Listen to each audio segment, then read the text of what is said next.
Hey everyone, welcome to Wildlife Inspired. I'm your host, Scott Keys, and this is the channel for photography, for wildlife, and for wildlife photography. And in today's video, back there, two amazing lenses. This is the clash of the titans.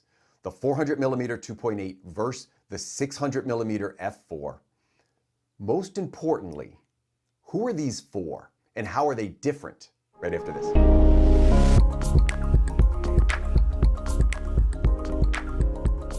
Now I'm really excited about today's video because I'm gonna be comparing these two absolute beasts side by side. The one in the camouflage, that's my 400 2.8, which I purchased with my own money that I worked very, very hard for over a couple years. The one next to it is a loaner from B&H, so thank you for sending me that lens. I've had the first opportunity in a long time to test that 600 right side by side with another lens. And in this case, I'm gonna be putting these two lenses side by side and comparing them. Now, while I'm going to be looking at image quality and sharpness with these two lenses, I'm also going to be talking in generalizations about the 400 2.8 series, again, whether it's Sony, Canon, or Nikon, versus a 600 series, again, Sony, Canon, or Nikon, because they are extremely similar in many aspects, mostly around the characteristics. So let me just put up some numbers here. These are the stats for these two lenses. They're very, very similar in terms of construction and the way they're built. I'm going to grab this one while you're looking these over. You'll notice this one is slightly longer and slightly heavier, but the features, especially this built-in teleconverter, which is amazing. This is the same on both lenses. Actually, the button layout and configuration, including what they call a function ring, which I find really helpful, all of that is identical on both lenses. So there's no real need to go through and compare them. If you've got Sony or Canon lenses, they're all going to be very similar in this realm. So the 400s and 600s are going to be similar. They also share very similar characteristics in terms of weight. So in Nikon, I'm adding about 3/4 of a pound to go from the 400 to the 600. I'm adding a few inches as well. Now I will tell you, once they're on a tripod, or in my case on a monopod, those weight differences don't really feel significant. I expected it to feel like more, but if you're weight conscious, just know that there is a slight difference in weight on these. We're going to talk about some of the other characteristics toward the end of this video. This is where you're going to find it really, really interesting, but I want to dive in. So these are well-built lenses. There's no need to talk about things like chromatic aberration and vignetting. Optical performance is stellar on both of these. What I really wanted to do is compare them. So what I'm going to do first is just put a series up here. This shows scale. This does not show image quality. This is at 400mm with my lens, adding the 1.4 built-in teleconverter to 560mm and then 800mm. This only shows the scale of the subject when I don't change my distance. All of these images that we're going to look at with this little blue and white bird were taken at around 16 feet. Now that 16-foot measurement is really critical in this review or this comparison, so you have to keep this in mind. It's going to play into a lot of other stuff. So for this, 16 feet away. Now the next two images I'm going to pop up here are the 600 shot without a teleconverter, and keep in mind it's going to have a larger scale over the 400. It is 50% larger in terms of focal length. So while there's a competitive advantage I'm going to show you, the one thing it cannot do is go down to a 400mm lens. At the end of this video, we're going to talk about the versatility of the 400mm lens and how it's really, really appealing, because what I'm showing you here in essence is it's three lenses in one. It's a 400, a 560, and an 800. The 600mm lens, while you could consider it three lenses, I consider it two. I consider it a 600 and an 840. While you can add a 2x teleconverter, when you start to shoot above 800mm, there are some drawbacks. So I'm not going to do a whole video about the drawbacks of shooting at really long focal lengths, but there are some drawbacks. Practically for me, I don't think I ever shoot above 800mm for wildlife. I'm not saying you can't do it, and I'm not saying you can't do it effectively, but there are some drawbacks. So for me personally, this is the range, 400 to 800mm, that I think of when I think of for wildlife lenses. Now, what a lot of people are curious about is comparisons of sharpness, and I'm going to do that just like most people will do in other comparison videos. However, I'm going to dig beyond just sharpness. Now, for this first illustration, though, as we dig into sharpness, I'm going to equalize the two lenses. So the first image I pull up here, this is going to be on the left side, the 400mm equalized to the 600mm. That's adding a teleconverter, and I've also upsized it just a hair so that the dimensions are the same. Now these are two different images, and I've mirrored them because I really think when doing comparisons, I like this way to do it, this mirrored image side by side. It allows me to drop it onto my screen here in YouTube, and just a reminder, make sure you select the full resolution down below. You've got to be at the maximum resolution of the video that I'm streaming at. So it's a 2K video. This will give you a better idea of sharpness in these two lenses. By the way, it is tough sometimes to do these sharpness comparisons on YouTube, but you're actually going to see it. Now, better to do this comparison. You may already see a difference left and right, but I'm going to crop this down to the exact dimensions of YouTube. So this is the best resolution I can show you on YouTube. And as you look at this, notice the edges of the feathers, and then notice those little specks of dirt. You're going to see, honestly, the specks of dirt on the left are a little bit softer than the specks of dirt on the right, if you look around the edges of the eye, but particularly around the feathers. So on the left, the 400 millimeter with the teleconverter, and the 600 millimeter. Now, for many of you, you're saying the 600 millimeter is sharper. Like, I'm done with this video. Do not stop watching this video yet. I am going to show you where the 400 picks up its advantages over the 600. I'll go a little bit tighter, and it'll make it even more obvious as I get this really tight image up here that shows you the difference in sharpness. And you can see it here. All right, it's tangible. So with that teleconverter on the 400, it is not as sharp as the 600. I'm going to say naked. So when I say I shot this naked, I don't mean I didn't have clothes on. I just mean I didn't use a teleconverter. So anytime I use the phrase, I shot that naked, it means no teleconverter. I want to show you a couple more examples of this difference in sharpness, but this one's a little more interesting because now I'm going to equalize these roughly to about the same focal length, but I'm not going to upsize the left image. So the left image is the 400 millimeter with a 2x external converter. So I own a 2x converter. By the way, for my Nikon friends, it's a much better converter, I think, than the F series lens, the F mount 2x converter. The Z mount 2x converter's pretty good. So let's look at sharpness here. Now I will tell you, the scale is 5% difference. The 840 is 5% larger, and you can see it's slightly larger. So there's an advantage just in terms of the magnification of it. But sharpness, tougher to see here. I did not notice as big a difference. Now let's go in tight. Again, I'm going to go maximum resolution for YouTube, 2K. Do you see it now? On the left, we've got the 400 with a 2x converter. On the right, the 600 with the 1.4 internal converter. And I've looked at these images so much, and I'm looking at it again right now on the screen down here, and I'm like, it's closer. It's definitely closer in terms of sharpness. I will tell you the edge is still to the 600 with the 1.4 converter, but unless you're pixel peeping, I'm not sure you're going to see a difference. So here, the 400 picked up a little bit of ground in sharpness. Now I'm going to show you what happens when there's no teleconverters. So stay tuned because there's definitely a part of this video that's going to show you where the 400 swings the pendulum the other way. But right now, if we're comparing these longer focal lengths at 600 and 800 millimeters, the 600 millimeter, just in terms of sharpness, the 600 millimeter lens has an advantage. By the way, I've read some charts and seen some examples of Sony and Canon. You're going to find similar, not exact, but very similar results. So why bother making this video? Because there's a lot more than just sharpness with these teleconverters on and off. One person did say you generally shoot songbirds in your videos around 15 feet away. That's because that's my sweet spot for songbirds, but let me show you what happens. I'm going to get a larger subject here. I got a decoy owl out there. I'll pop this over on the screen so you can see it. The decoy owl at 400 millimeters, and now the decoy owl at 600 millimeters. So those are my decoy owl shots. Let me put them side by side. Let's see if you can tell a difference at 60 feet away.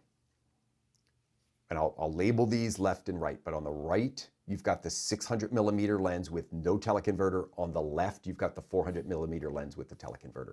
Can you see a difference? Look by the neck of the owl. You should start to see a little bit of a difference. Let me go in a little tighter. And I'm putting this up full screen on YouTube so you can see it.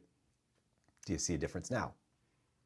I can tell you, again, The left side is going to be a little smaller, but it is also not as sharp. I've got a window over here that I'm going to pull up, and this takes the 600 and 400, and Lightroom will do this comparison, by the way, and then I can drag it so you can see both of them at the same time, all right? At 50%, and for whatever reason, this is Nikon NX Studio, it put the 600 on the left. So that's where it's at. I'll label it so that you can be sure to get the right one.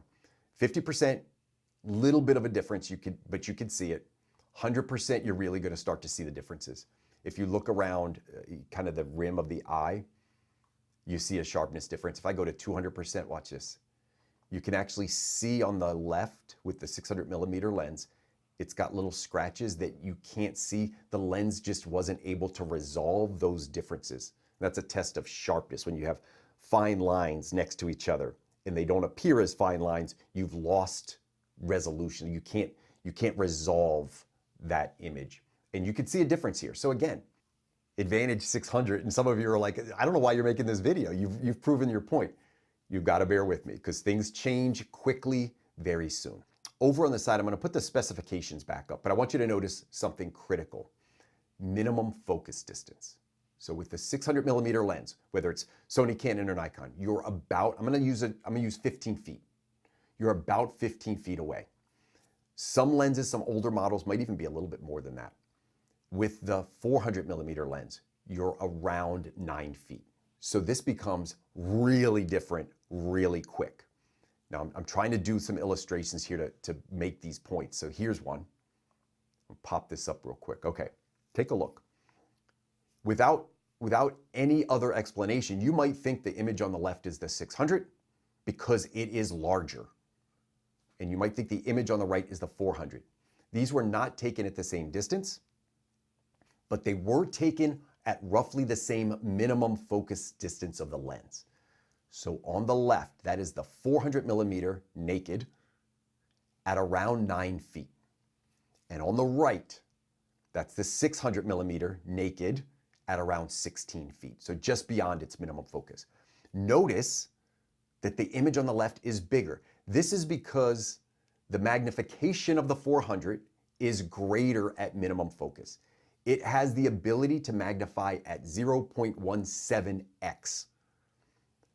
The 600mm lens is 0.14x.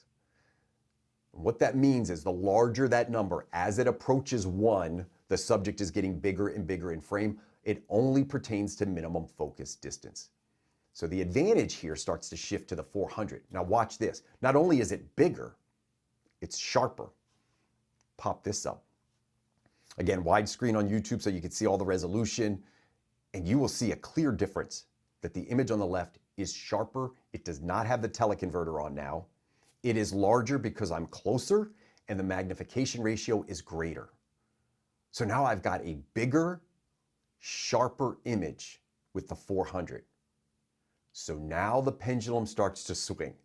So in the first part of this video, it was kind of like, well, wow, the 600 is outperforming the 400, but that's only because we were playing around with those teleconverters and trying to equalize the focal length at the same distance.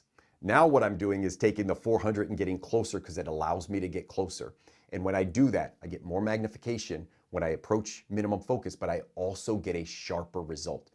If you look, and I will tell you this, the sun, as I switched lenses and moved to get closer to that bird, the sun popped out a little bit. So while I equalize the exposure, there might be a slight advantage to getting a little bit more light on the feathers that show that separation in the feathers. But let's look in the shadows. Let's look on the inside here. And what you'll see is that on the right, there's not a lot of definition in those fine shadows, but on the left, the fine definition is there in the shadows, and it's clearly sharper around the edges where the feathers are. If you look around the edges of the eye, it is clearly sharper and also bigger. So, it's a pretty interesting observation, and this is really the difference. So if we were to cut out the rest of this video and just talk about the differences, this is the difference. Inside of 15 feet, the 600 is a paperweight. You can't use it. Now you can adapt it. Yes, there are ways to adapt lenses with things like extensions, but for practical purposes, it's a paperweight. You can't you can't shoot a subject. So it starts to become about what do you do, how do you use it, and what are the subjects that you shoot. I'm going to talk about some of these subjects in just a minute. But before I do, there is one more part of this idea of minimum focus and how it pertains to more than just magnification ratio and sharpness. And for that, I'm going to pull up a screen. Over here from a website called PhotoPills, I've got a depth of field table. And what this does is it allows me to calculate the depth of field, so what's in focus, the area in focus, in terms of inches or millimeters or centimeters, however you decide to choose it. So all of these tables are variable. You plop in some information, it gives you an output. Let's just look at this one table. 400 millimeters, I've got it in units. I go down to f2.8, and I can see on the left-hand side, it'll tell me the feet. I've been shooting around 9 feet. I would expect my depth of field to be 0.27 inches. Okay, so again, 1/4 of an inch, about like this. And I'm shooting a songbird, so I gotta get that in focus. That's important. Let me show you a couple other depth of field calculators. This is one that uses charts. I kind of like this one. It didn't do great for this video because the charts weren't narrow enough in terms of distance. This is the one I'm going to use for this video. And in this, I just plop in some basic information, and I'm going to compare it. So I'm using a full format sensor. So even though I shot these on a Z9, it wouldn't be any different than the D800 or significantly different on the D800 because they're both full frame cameras. Let me put these two websites next to each other. This is a DOF Master is the name of this website. But again, I can just plop in information. It gives me an output. I'm going to circle on here the two numbers that I want you to look at. This is at each lens's close to minimum focus. I rounded the numbers a little bit. Around 8.5, 9 feet, my depth of field is 0.23 inches, 1/4 of an inch. I'm rounding this now. At around the minimum focus of the 600 f4, my depth of field is around 1/2 inch. So I have twice the depth of field. So 600 f4 and then 400 2.8 at minimum focus. And that's critical to understand that at minimum focus. When we equalize the distance, so if they're both at 175 inches away, watch what happens. I'll change that to 175. And now you can see the depth of field is actually greater on the 400, even at f2.8, even though the aperture is bigger. And we're told a bigger aperture, a wider aperture, gives us a more limited depth of field, but distance matters more. So that focal length in its relation to distance matters more than the aperture. It outweighs it. If I took that aperture to f4, you would notice that the depth of field got wider again. So here's what I want to talk about with this idea of depth of field. I'm going to reset this to 2.8 at minimum focus, and I'm going to pull up one other factor, the teleconverter. When I engage a teleconverter, I do not change minimum focus, and that is essential to understand. So now I've got a lens, and if I round this up to a 600 f4 with the teleconverter engaged, and I stay at the same 100 inches, look what happens to that depth of field now. I went from 1/2 inch to 1/4 inch to 1/8 inch because now I'm shooting that longer focal length, even with the higher aperture, even though I went from 2.8 to f4, the focal length mattered more. And because I kept my distance to the subject, my depth of field got even narrower. Now, how does that play out? It depends again on the shooter. If you're trying to get the entire subject in frame, a wider depth of field is more appealing. If you want background elements to be more blurred out, if you want bokeh, if you want to get this really creamy effect, if you want to blur out foreground and background, a shallower depth of field. As the depth of field gets narrow, and I'll do this illustration real quick. So let's just look at this animation, and you can see as the orange lines converge, that's the narrowing of the depth of field. And notice that tree in the background is blurring proportionate. And as those lines expand or the depth of field increases, that blur comes back into focus. Now, it took me about 20 minutes to do this animation, so I'm going to play it for you one more time. Watch those yellow lines. That's the depth of field. As it gets narrower, that tree in the background proportionately gets blurrier. And then as we increase the depth of field, we see that tree come back into focus. Not too bad. So I'm going to pull up a couple of examples of this shorter minimum focus and how I have been able to take advantage of it. And again, this is a stylistic preference. You may not like this. The first one is a black-throated green warbler. Now I get these in fall in good numbers, so I get a lot of close looks. So I go to areas where they typically migrate and feed, and I don't need to try to set up perches. I just try to take advantage of the natural environments. But I want you to notice in this that when I talk about that narrow depth of field, I look at this as a positive. I like this look. Very out of focus background. And those colors are fall colors of dying leaves. They look really nice out of focus. They don't look very nice in focus. So if I had shot this from 25 feet away, taking advantage of maybe that longer 600 millimeter and cropping it down to get this, that bird would be much more in focus, but so would the background. So the only thing that's critical for me is that I get focus on the eye, because again, that very narrow depth of field is only going to capture a small portion of the subject. So I don't get the whole bird in focus. This is a stylistic preference. I like this. You may not, and that's okay. But this is the advantage of using that 400 millimeter lens, getting close to minimum focus. And then if you engage the teleconverter, it's a bonus. Because when you engage a teleconverter with these lenses, these 400 millimeter lenses, you keep the same minimum focus. It's a really critical concept. You stay close, you get more magnification, your depth of field decreases, and your out of focus areas get more out of focus. Let me show you one more, very similar. By being very close, getting a shallow depth of field on this, this is a white-throated sparrow. Notice those little pines that are in front, those little needles. I think it's actually like little hemlock needles. They're all blurred and out of focus. And again, that's because I'm very, very close. This time I've got the teleconverter engaged, 560 millimeters, but I'm inside the minimum focus of what that 600 millimeter lens would have done. Does that make sense? So you get closer, you get the advantages of the big lens, you get the advantages of the 600 f4, and you lose the disadvantage of the further minimum focus. You get closer and more magnification. The key is, if you like this look, you have to maximize it by getting inside that minimum focus. So those are just a couple of examples that I wanted to show you. And so what a lot of this boils down to is, what does each lens have an advantage at? When you're shooting 15 feet and beyond, the advantage will generally be to the 600 millimeter lens. It will almost always give you a little sharper result, and it will give you a little bit more magnification. The real advantage comes when you shoot inside of 15 feet. And the pendulum swings to the 400, and it swings pretty hard. Because first of all, you can't use the 600 inside of 15 feet, but then all of the advantages of the 400 come out. You can take off that teleconverter if you want. If you can get down to minimum focus, you can get a sharper image, and you can actually get more magnification out of that image at minimum focus. So that's where it really comes into play.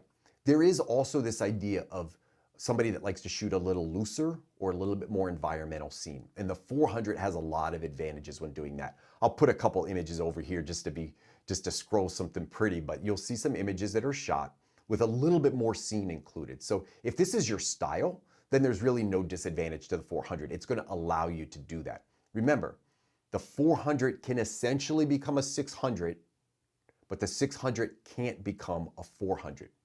The disadvantage is when you take that 400 and you make it a 600 by engaging teleconverters, it is going to produce an image that is not as sharp as that 600 millimeter lens would be without teleconverters on it.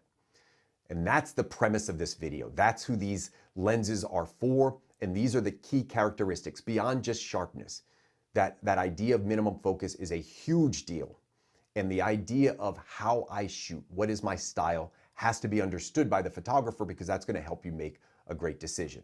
Now, for me personally, the decision was pretty clear. That 400 millimeter lens really worked out well for me, and it does exactly what I need it to do. But I am somebody who gets closer looks at birds. So for me, it works. Somebody that's typically shooting further away and wants the reach, that 600 millimeter lens is going to be a better option for you. And there's really no doubt about it. I showed you in those images. It's a sharper lens at similar focal lengths, but it can't go down, and you can't get closer than that minimum focus distance. So that's a really, really big deal. I'd be really curious to know, do you have any comments for this one? Let me know down below. Any questions, anything I didn't answer? Did you find the format helpful? Did I help you make a decision? There will be some affiliate links down below. Do me a favor, B&H was nice enough to give me the lens.